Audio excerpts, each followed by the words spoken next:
গত পর্বে আমরা দেখিয়েছিলাম যে এই পর্যন্ত আসা, এই বিচ পর্যন্ত আসা, আর এবারে কিন্তু হচ্ছে এরপর থেকে কন্টিনিউ করলাম। এই বিচের পারে কিন্তু আমরা চলে আসলাম। এখন হচ্ছে নামবো এটার মধ্যে। আপনারা দেখতে পাচ্ছেন যে মনে হচ্ছে একটি ন্যাচারাল সুইমিং পুল। আসলে জানি না ভিডিওতে কেমন দেখা যাচ্ছে, বাট সামনাসামনি দেখতে অনেকটি সুন্দর ছিল, একেবারে ন্যাচারাল একটি সুইমিং পুল।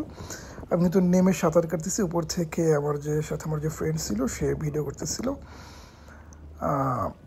যেখানে আপনার তাপমাত্রা 38 থেকে 42 এর মধ্যে ওঠানামা করে, অর্থাৎ বুঝে নিন আরও কতটুকু গরম। 42 না, আরও বেশি ছিল। আর যেহেতু ভৌগোলিক কারণে এটি আফ্রিকার খুব কাছে, এই প্রচুর গরমের মধ্যে যখন আপনি এরকম একটি ন্যাচারাল সুইমিং পুল পাবেন, তখন ঝাঁপ দিয়ে পড়বেন। যদিও এখানে ঝাঁপ দেওয়ার কোনো অপশন ছিল না, কারণ নিচে অনেক পাথর ছিল, সেগুলো দেখে বুঝে আমাকে খুব সাবধানের সাথে পা ফেলতে হবে। হ্যাঁ, বলিনি, এই বীজটির নাম হচ্ছে কালা মস্কুয়েদা। এটা স্প্যানিশ একটি নাম।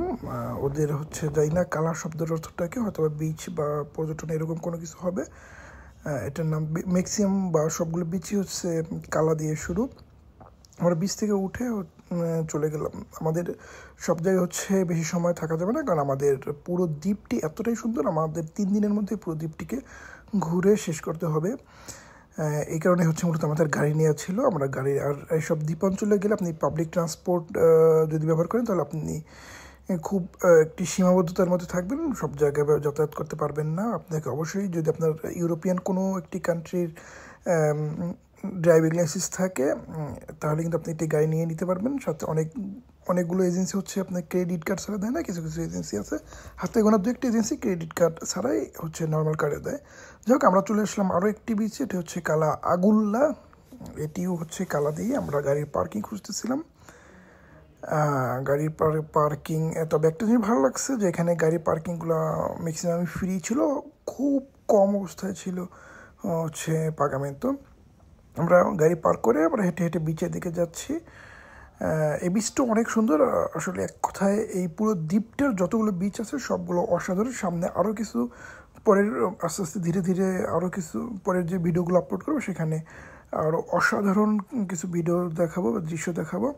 এখানে হচ্ছে কিছু মনুমেন্ট, স্টিল করে কিছু মনুমেন্ট আঁকা ছিল, যে কিছু মেয়েরা বা বাচ্চারা সমুদ্র দেখতেছে।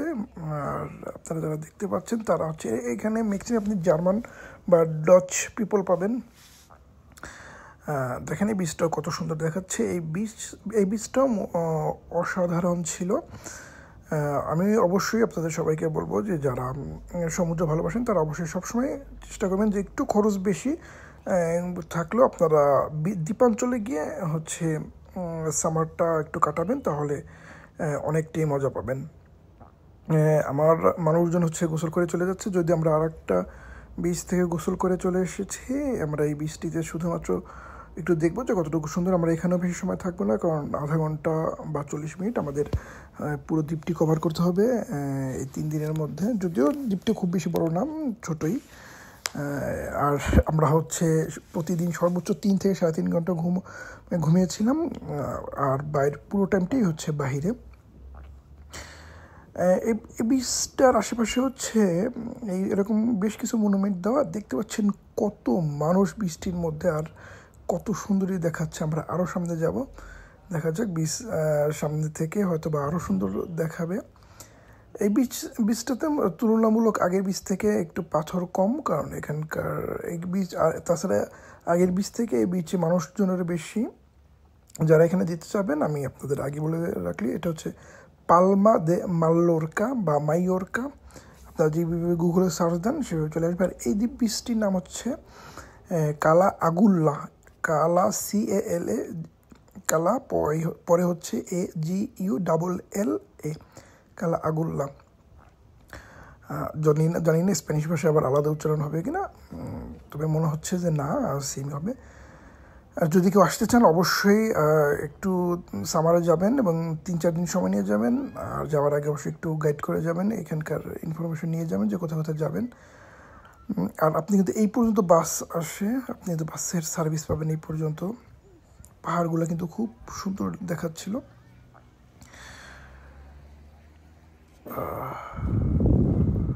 এক কথায় বীজটি অসাধারণ, আপনারা নিজেরা একটু দেখে নিন।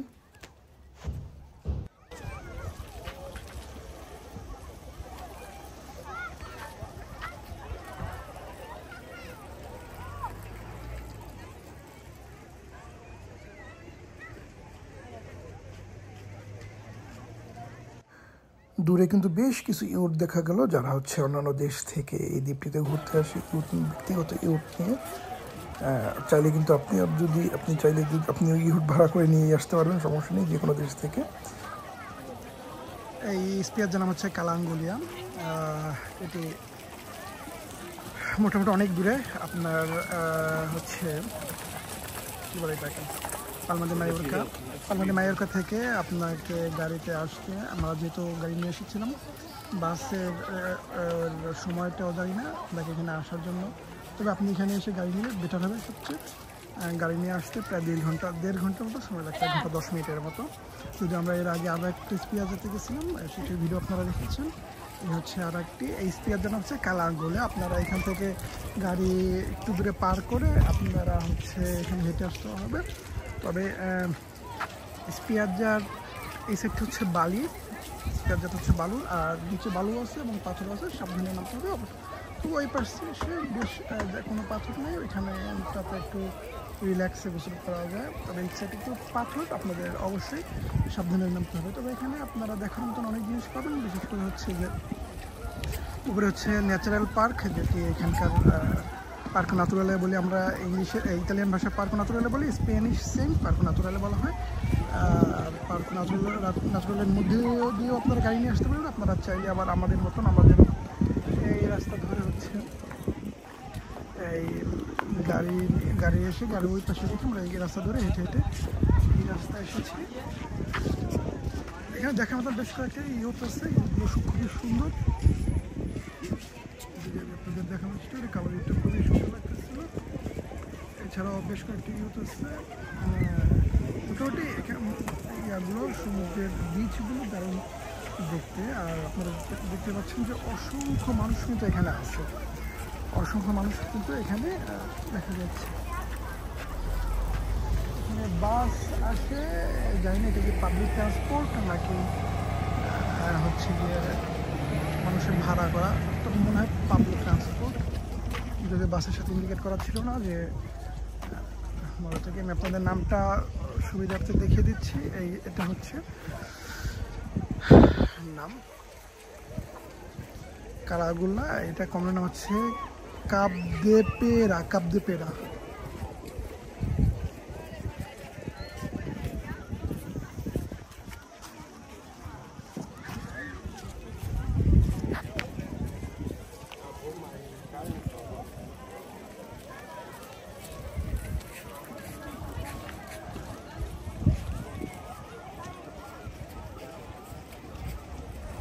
এখানে নির্দেশনা আছে, এখানে কুকুর নিষেধ, মিউজিক নিষেধ এবং ওয়াইন বা বিয়ার, সব ধরনের অ্যালকোহল বা বোতল নিষেধ, পানির বোতল ব্যতীত। এবং সেই সাথে আপনি এখানে এই বিচে গাড়ি এবং মোটরসাইকেল এবং সাইকেল কোনটা নিয়ে আপনাকে ঢুকতে পারবেন না, আপনি আপনার সম্পূর্ণ এখানে আপনাকে এটা ঢুকতে পারবেন। এখানে যারা এখানে আসতেছে,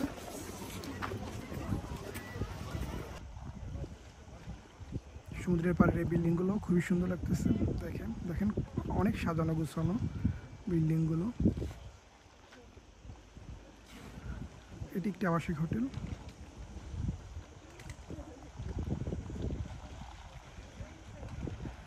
এটার ব্যাপারে কিন্তু আলজেরিয়া, এখান থেকে আলজেরিয়া খুব বেশি দূরে হওয়ার কথা না। দূরে কিছু স্থলভাগ দেখা যাচ্ছে, যাই না আসলে একেবারে আফসো এটাই হবে কিনা, অথবা এমন আছে স্পেনেরও আর একটা শহর হতে পারে, কিন্তু হওয়ার কথা না। দেখে আবার ছোট্ট একটা দ্বীপ দেখলাম ম্যাপে, বাকিটা হচ্ছে আলজেরিয়া, খুব কাছে আলজেরিয়া।